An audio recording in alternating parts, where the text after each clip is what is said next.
Right. Ads, you ready? Yeah, good to go. Great. Over to you.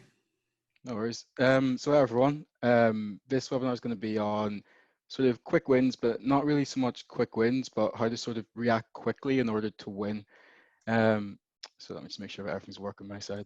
So my name's Ads or Adam. I'm the lead strategist here at Six and Flow, and I've been doing marketing for around 10 years. I used to work heavily in paid before moving across into inbound. And I'm from just outside Belfast, as you can tell from the accent. So I do speak quite quickly. So apologies in advance. I'll try to slow it down. So I think before we start, we need to cover, why we're doing this topic. And as many of you have guessed, it's mainly because we're in the middle of a crisis, really. So a lot of people saw COVID as this black swan event, something that nobody could have predicted, and it just popped up and took us all by surprise. But that's not entirely true. And more recently, it's been described as a bit of a grey rhino event. So what we mean by that is that, we saw it coming, the signs were obvious. Now it's on a bit of a rampage. It's destroying everything in its path. And we're going to have to rebuild really quickly and stronger than before. Otherwise, we're never going to actually recover from the impact. So again, this isn't the time for us to put our head in the sand. We actually need to figure out what data we've got, how we're going to react, and as I said before, we're going to have to rebuild stronger than we were previously. So just a bit of a story about this guy. This is Sir John Templeton. And in 1939, he invested in 104 companies, 34 of them were in bankruptcy, and the rest of them had their share price below $1. And by the 1960s, he was actually a billionaire. And his whole mantra was to invest of times in pessimism. Whenever everybody else is doing, thinking everything's great, that's the time that you shouldn't invest. Whenever there's a crisis, take advantage of it, look at what you can do, and react quickly in the market.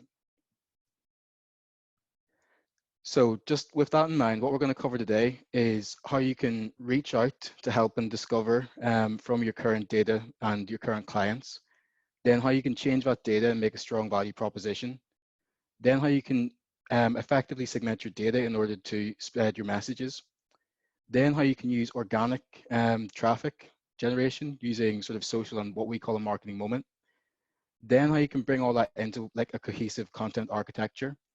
And then I've got an example of how we did this internally ourselves. And we've also got a bit of a free gift giveaway like halfway through.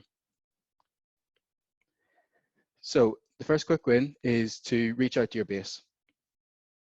So I don't know about you, but like I'm sick of hearing people say unprecedented, but it's just a word which comes up all the time now. But we are in a strange situation. And what you can actually do during this is realize that everybody's experiencing this. So reach out to your customers to sort of see what pains they're going through. Don't try to upsell them. Don't try to get anything from them. Just have a conversation.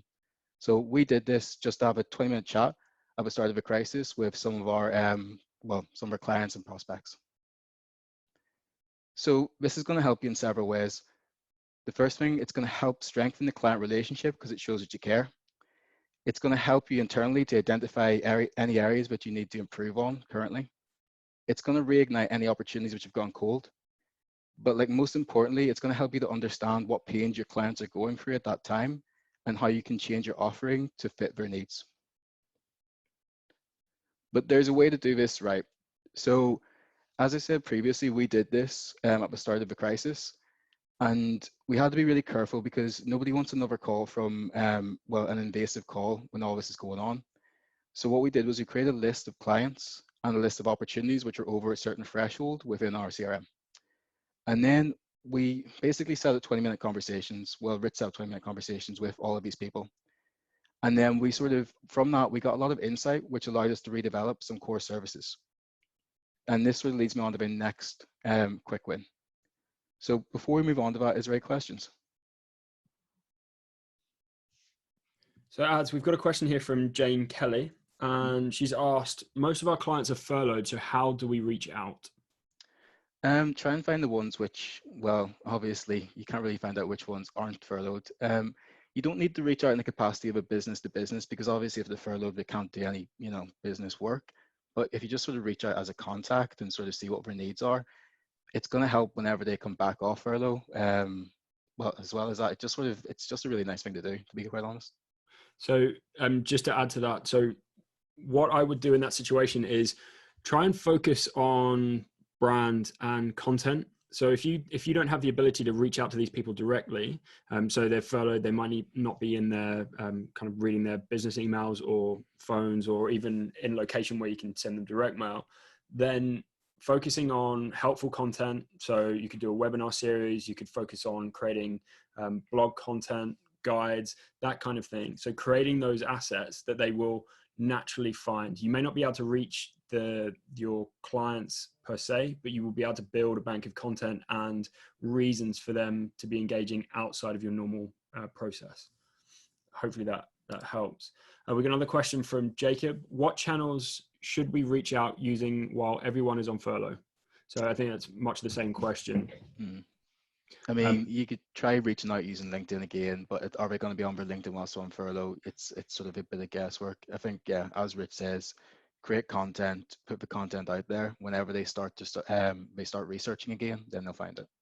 But I think like what Ad's just alluded to there as well is the social channels. So things like LinkedIn, Twitter, generally speaking, they are owned by the individual. So the individuals will still have access to those channels regardless of if they're on furlough. So they may not be answering that stuff, but they will be in a position where they will be seeing the stuff coming through. That's it from the questions out. Move on. No worries. Okay, so the next quick win is to create strong value propositions and content offerings from what you've learned.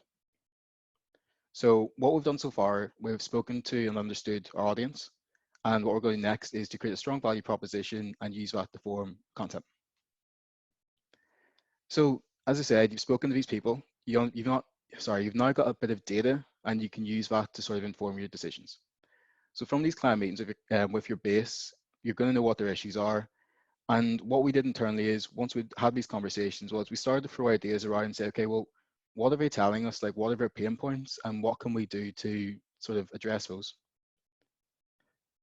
So from that, we started to write a really strong value proposition. Now, having worked in marketing for so long, I would say that a lot of people fall down when they go to write value propositions because they don't actually understand what value they can provide to a client. They sort of think, oh, I've got this great product, it can do all these different things. But just because it can do a load of stuff doesn't mean that it can actually do anything which is useful. So the way we tried to look at it was, what's their pain and how can we provide them value? And then we followed this 5-step process to write the value proposition for our product. So the first stage was articulating. So firstly, we needed to think about what were the needs or issues which are impacting the organization. So to do this, we looked back on what they told us. We also looked back to persona work which we'd done previously, and then any investigative work that we'd done for prospects. And we tried to figure out what they were trying to achieve. The next stage was the initiative stage. So we looked at what they were doing currently to try and solve the issue that they were going through. Whether they were doing inbound marketing, trying conversational, looking at paid, we were trying to figure out what they were doing. The next stage was the identification. So we sort of looked at the macro level issues that they were facing, and then we tried to figure out who within the business, or who within the business was going to be feeling this most acutely. So we wanted to move away from, business, revenue, innovation, those sort of buzzwords, and look it down to an individual basis, like why is this person's day being made harder because of this issue? Then we moved into the solutions and benefits. So we looked at, based on what their pains were, what solutions we could offer them. And then we tried to spell that out in a really simplistic way to them. So we can provide you value by helping with your marketing in these ways. And then we also tried to outline what the benefits of that were based on the persona and the information that we had previously. And then finally, we moved on to differentiators. So what we wanted to look at here was, what's the difference between using us, using somebody else, or just simply doing nothing? So we tried to essentially spell out the best way, in the best ways we could, why they should use us. And then this sort of provided the overall structure for our content. So whenever we went to create this new product line, which I'm going to show you guys later, these 5 points form the basis for a product line, but also for all the content which we created on the back of that. And we wanted to create a piece of content or a value proposition which we knew was going to help in the short term, the medium term, and then also provide them long-term strategic value as well. So I don't know if a lot of you may be familiar with this book, but if you haven't read it, like, just do. It's really good. So Cialdini's principles of influence is around the 6 principles that sort of universally affect humans. And it looks a bit, it looks a bit gimmicky, but it's actually got some really good information in there. And it sort of talks about how you can ethically use these to persuade people. So whenever you're writing a value proposition, what you should keep in mind is reciprocity. And that's essentially, if you help somebody, then they're going to want to help you back at a later date. And the best story, which is in the book, which represents this, is about Mexico and Ethiopia. So their relations are really strong and have been for years. And this is because whenever Ethiopia was being colonized in like the 1930s, Mexico actually went to the League of Nations and stood up for them. Whenever only 5 countries out of, of however many countries there are, did that. So during the height of the Ethiopian famine, whenever Ethiopia had nothing, but there was a massive earthquake in Mexico, Ethiopia still found the money to send to Mexico just to help out their people. And again, it was based on the fact that they'd helped them out years earlier, so they felt obliged to do the same for them. And what the lesson you should take from from your content is, if you try to help somebody, then at some point later on, they will try to help you back.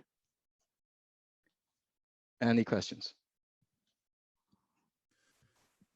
So we don't have any questions at the moment. We did have one request from Eldad. He said, "Can you please show the identification slide again?" Yeah.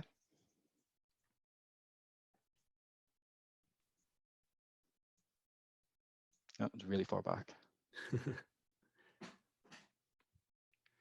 So we'll also share these slides with everybody. But if you want to screen grab that or take that in, Eldad, and then unless anybody else has got any more questions, we'll continue on.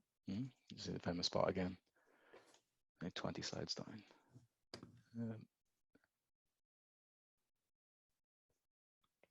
Okay. So the third quick win is to clean your data, or Marie Kondo your data. Just make sure that it's as clean and segmented as possible. So what we've done so far, we've spoken to your audience and we now understand them. And we have created a solid value proposition, piece of content or product offering. What we're going to do next is we're going to clean up our data so that we know who we can improve who we're targeting.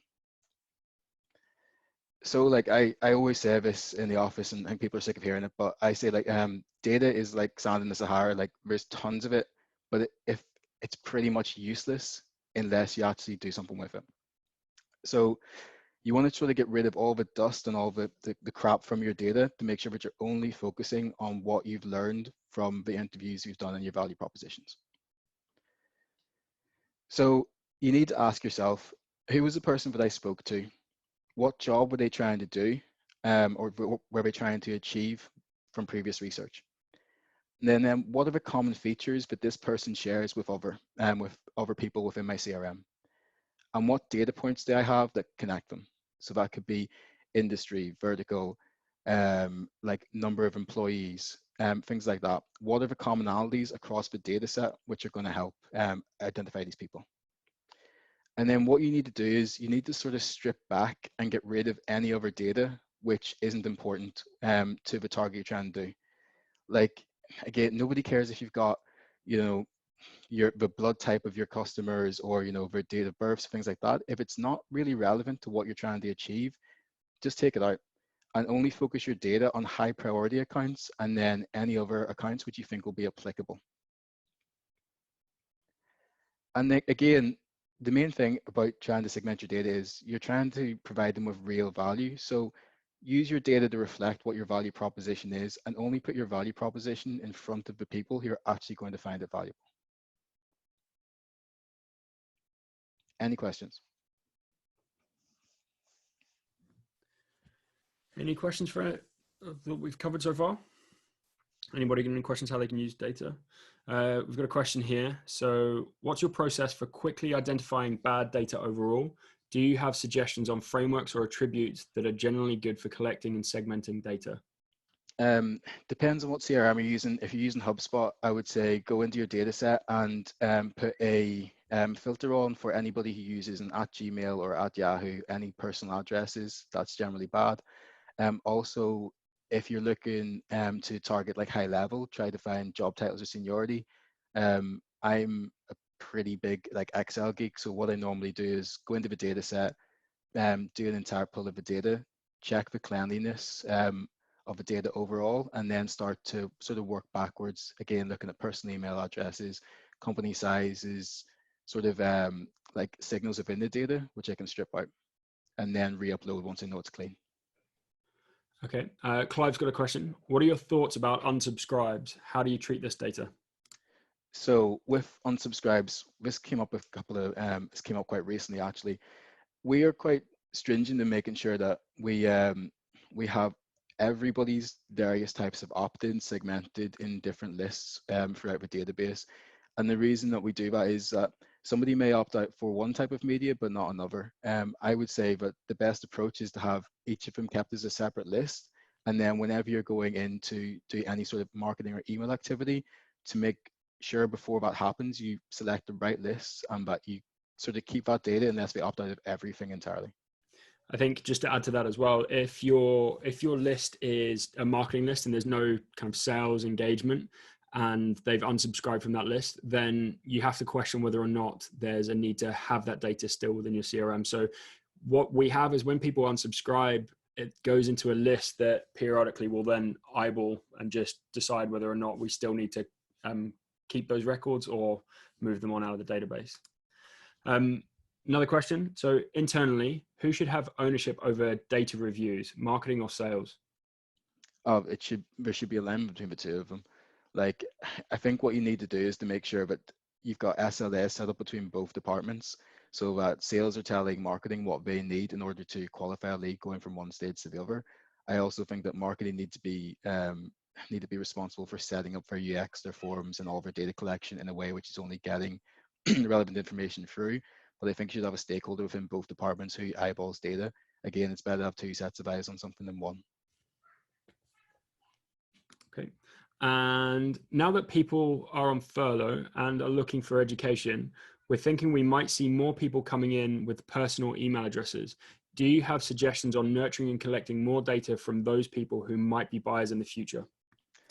Yeah, what you could do is, again, it sort of depends on what your tech stack is, but you could set up a user journey so that if they come in the personal on a personal email and they're searching for content, but the next time that they visit your site, you're asking them for details around their work email. So I wouldn't disqualify these people entirely. I would just put them into a separate list and then use your nurturing flows to try and gain additional information about them, which is going to help you to build, to figure out whether or not they are a relevant lead. Can you give an example of something you could do to reach out and help somebody? And what's the line between helping out and just working for free? It's a good question. I mean, I've got a friend who they just needed some advice around. He's just got back from Australia. And again, terrible time to do that during all this. But he just needed some help on like sort of creating messages which he could send out in social to help him job hunt. Now, I know him from outside of work. He's a good friend of mine. I helped him to sort of put together and script those messages. He's then sent them out and he's got sort of a few jobs on the boil now across Manchester. I know at a later date, if something comes up, that he may be a way for me to help or get into one of those businesses. So again, I would say there's no solid rule on what's help and what's free work. Just sort of go if you're good on it. If you can help somebody, help them. But don't end up, setting up an entire system for them for free. Okay.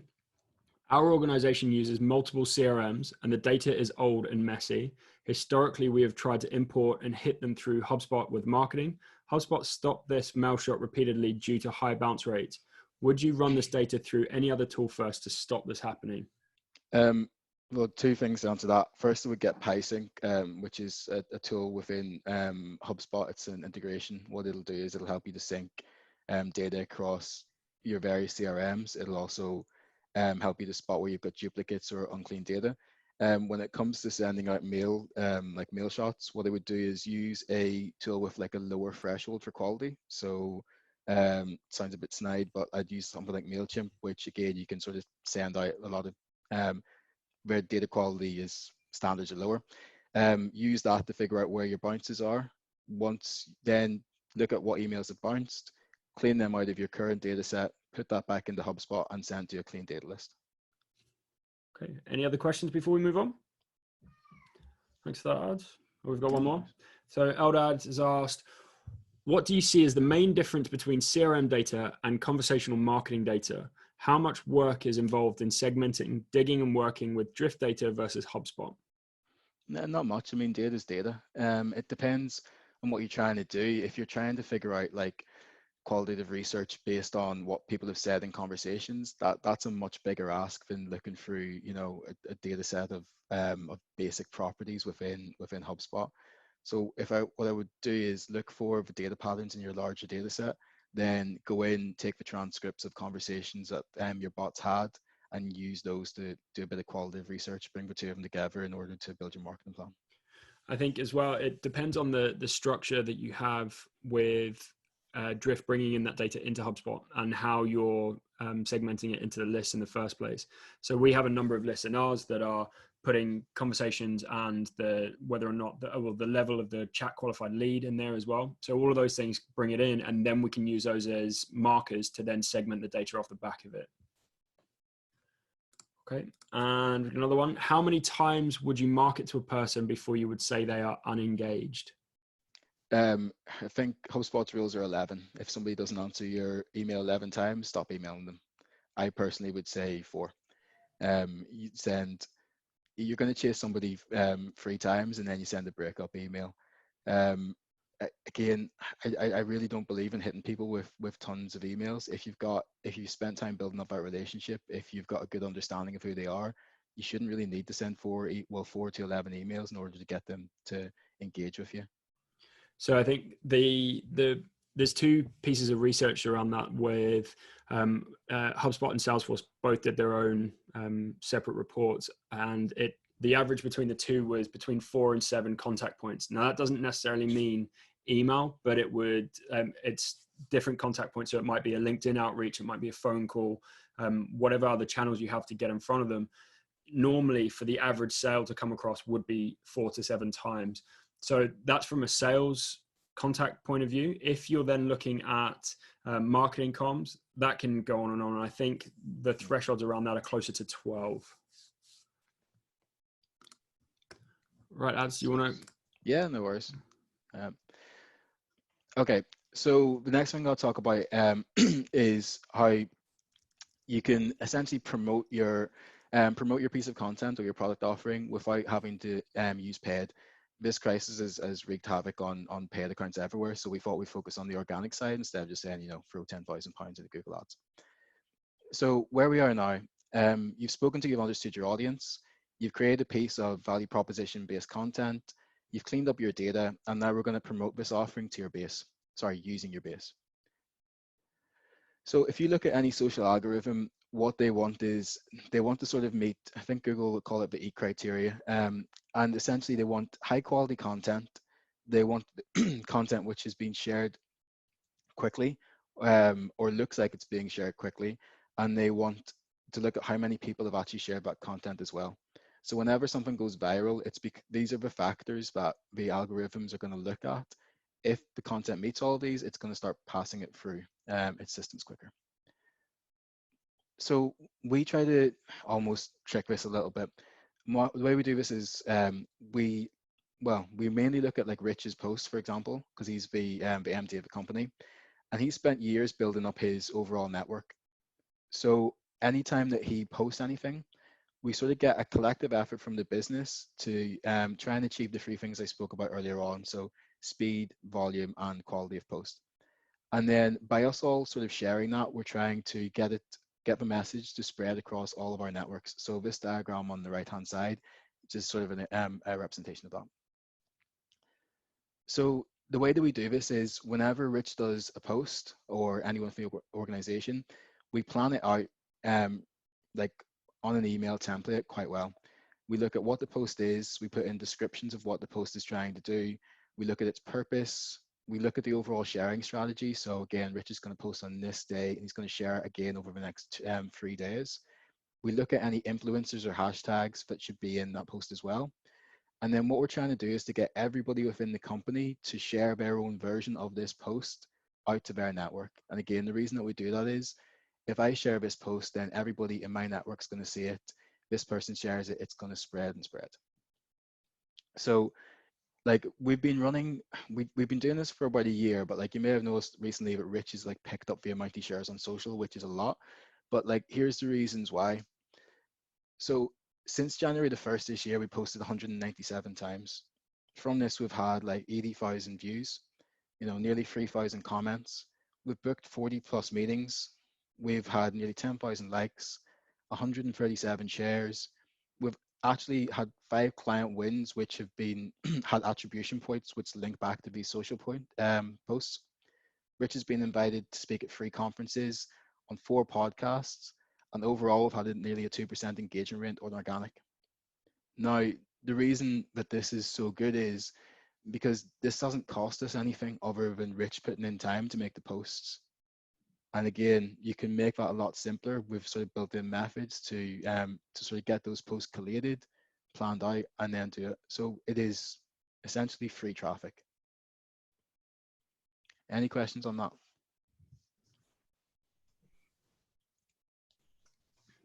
If you've got any questions, if you want to put them in the Q&A panel again. Is anybody currently using personal branding or sharing things like this? 2 questions. Are you using written or video content on those LinkedIn posts? Both, a mixture of them. We tried to switch up the cadence of them. So we actually ran an experiment where I was posting once every 3 days using written content. Rich was posting and still is posting every day using a mixture, and Charlotte was posting using video content as well. Again, by doing that, we were able to see which one is more effective. Rich can probably tell you more about the actual stats, but it was that the engagement rates on written are actually higher than with video. So the engagement percentages on the engagement rate on a video is higher than with written, but written you end up with more views depending on how you've structured that post. So overall you will end up with more engagement. It's just your engagement rate is lower. So Eldad, you asked a question. How broad were the topics we wrote and posted about? Were they only confined to a few key areas of what you do, services, or more thought leadership across a wider digital stuff we know? So it's a mix, but fairly well focused on the areas that I work in across like my part of the business. So there was stuff around business growth, team management. There's been stuff around team mental health, challenges of running a business, but then an awful lot of stuff around marketing and sales process, which is where my main area of expertise is. So I tend to focus heavily on the marketing and sales pieces, and then I dip into the other bits, but it's normally tied in and fairly relevant. John, we're trying to build up personal brand, one for each of our divisions. It's difficult if the person itself is not that way inclined. Yeah, you're right. It's a challenge if you've got an individual and they're not that into it. It's a challenge because it's a bit of a slog. What we tend to do with clients is we ask them, so the clients for us are always going to know more about the subject matter than we will. So we will ask them to bullet point out some topic ideas. We'll try and flesh out a post. We'll get a bunch of these signed off ahead of time. So you need to make sure it's not necessarily time sensitive. And then we'll do the posting for them and the engaging with the comments.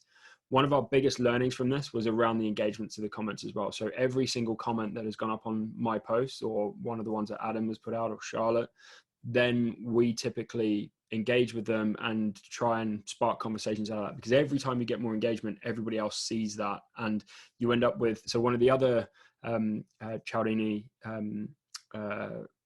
influence rules is around social proof.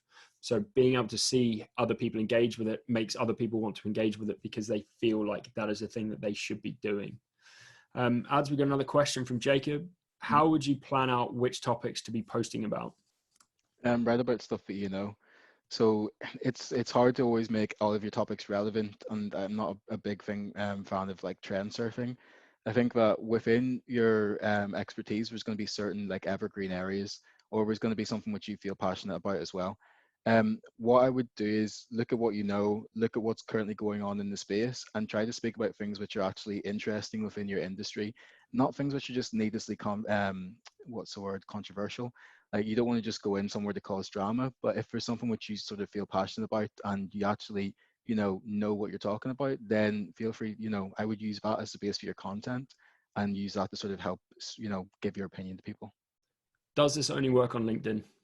I mean, if you're trying to do B2B, you need to be using LinkedIn. It's simple as it's a network for business. That's where we find the most effect from it. You could do it on Twitter as well. The thing with Twitter is Twitter's a very transient channel. Are you going to get caught up in the hundreds of tweets from that everyone puts out every day? I personally think LinkedIn's the best channel for it.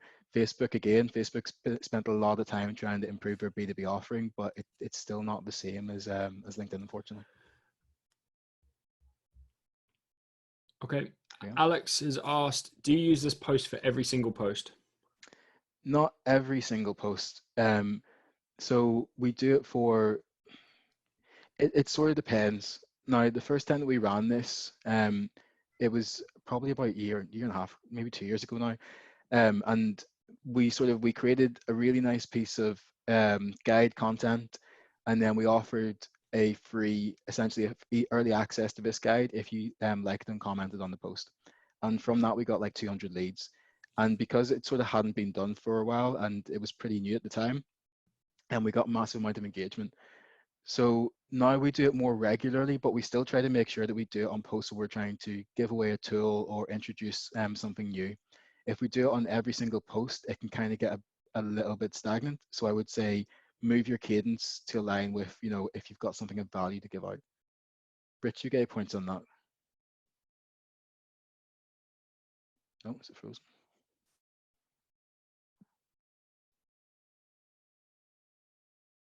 Hmm.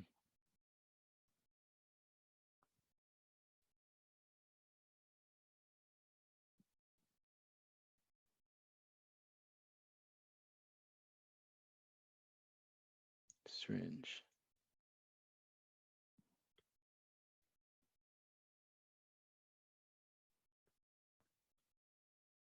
I'm not sure if this is still running or if Rich has just gone off. Um, 1 second.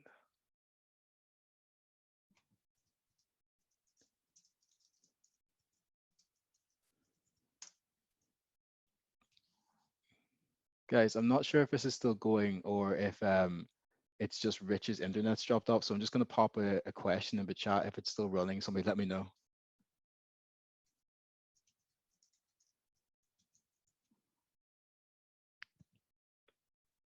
Oh, okay, cool. Right, so it looks like I'm going solo from here in. Sorry about that. So there was one question here, which is how long does this take, and are you spending ages doing this? It actually doesn't take that long, and again, we're a little bit biased because we've been, we're pretty used to the process now. I would say it's going to take longer to do it the first time. Once you get into the knack of it and you figure out what your posts look like, as I said, we've got a bit of a framework for it already. Once you sort of are able to put all those things into place, it probably only takes about an hour or so to put together. And then from that, you've obviously got to refine it. So all in all, it doesn't take a huge amount of time, but you need to get through the process a few times. And then Jane said, you only tend to get people that know you personally, and that's not prospective client. Yeah, if it is somebody that knows you personally, it's still going to help. As I say, like I know people who I know them personally, but they still work in the same field. If people start to see messages across their social channels as well, I think it sort of helps. It also helps to build that personal brand as well. You never know where your next deal is going to come from. And Just on that then, as well, when you sorry, have somebody engage with your post, so if one of your contacts, so your friend engages with your post, when they engage with it, everybody will see it across their feed as well. So they may be connected to other people. So it's definitely worth trying to get as much engagement, even if you already know those people already. Sorry. And then the last question there is Instagram a good platform for B2B? It really depends how you want to use it. If it's for like personal brand, yeah, I mean, I think it's good for awareness. I would just, again, same as Twitter, it's a very sort of transient channel. You may get lost in the feed quite quickly.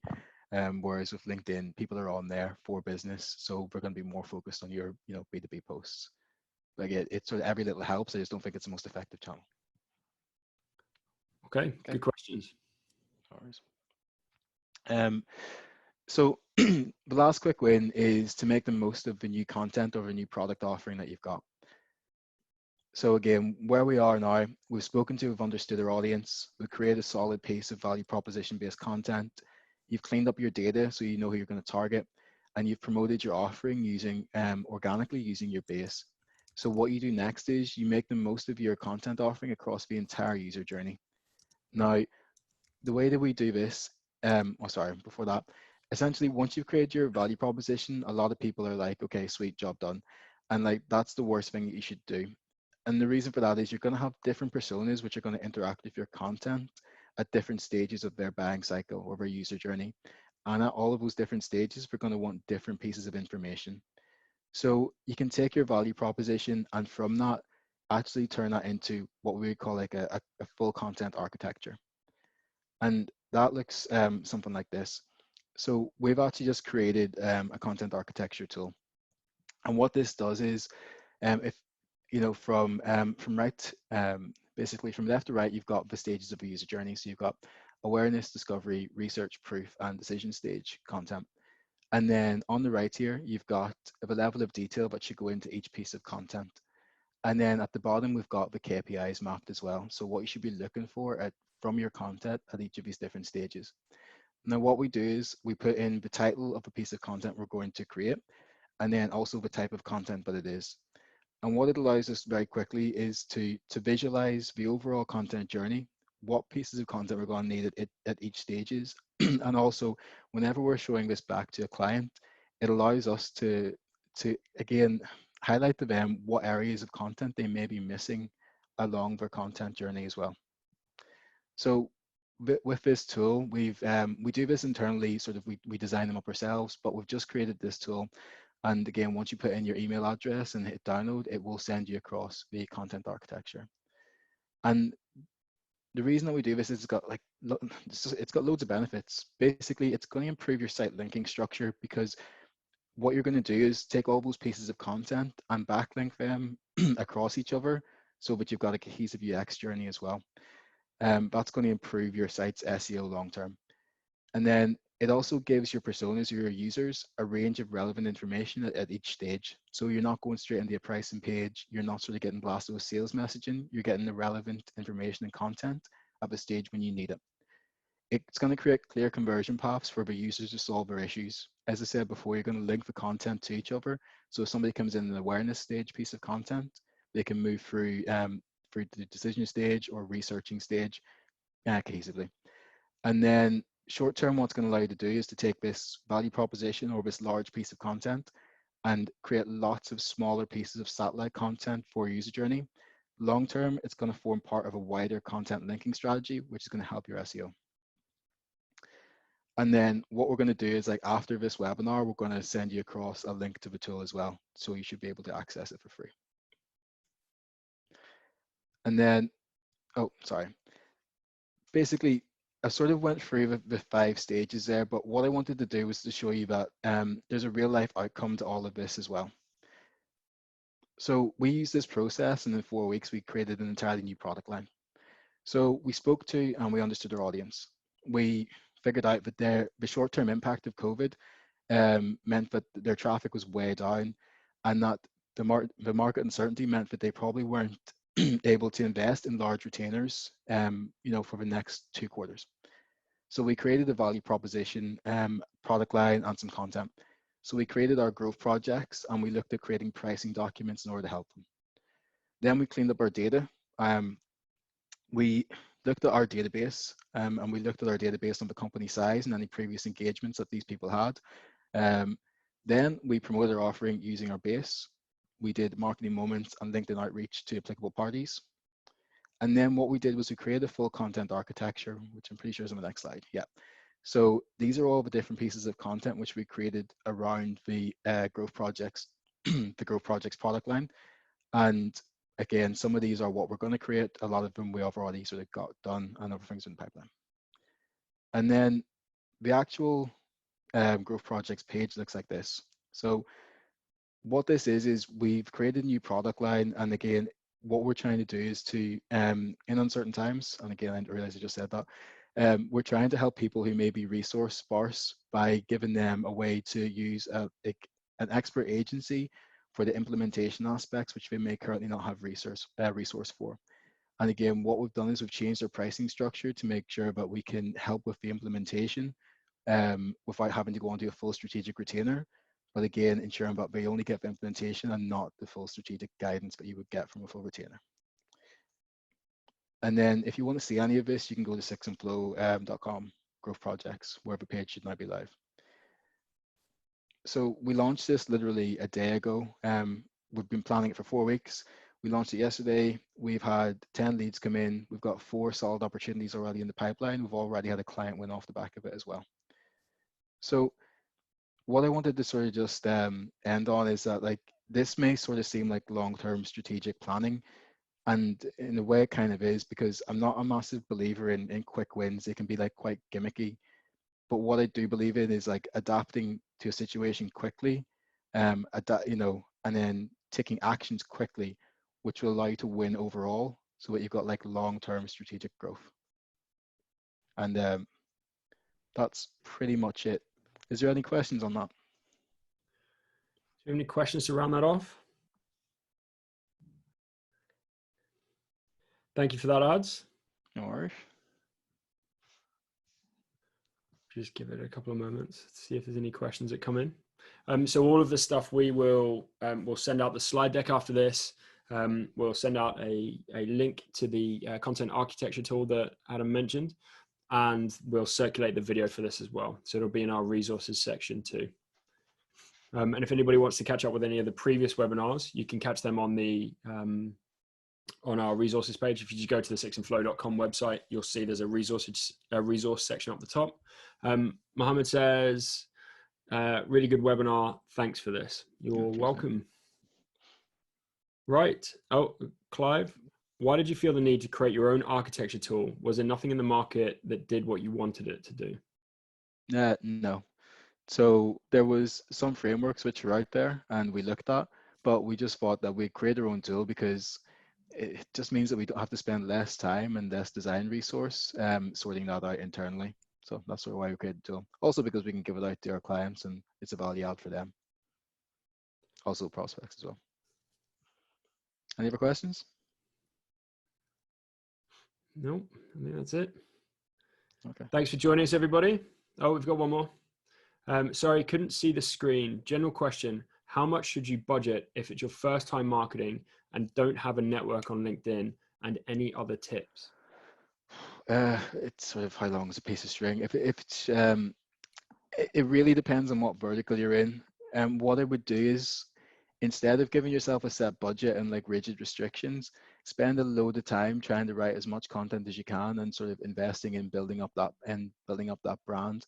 You know, your own time sort of comes for free. If you can sort of do that, then once you start to get a steer of, you know, what's available in the market, how long it's going to take you, and sort of other indicators like that, then you can start to think about budgets. So sort of don't run before you can walk, if that makes sense. Right. Okay. Thanks everybody for coming. Thank you, Ads. Thanks for attending, everyone. And we're running another webinar with Steve Vaughan from HubSpot around selling with empathy. So we'll make sure you guys will get an invite for that, and hopefully we'll see you in a couple of weeks. See you later.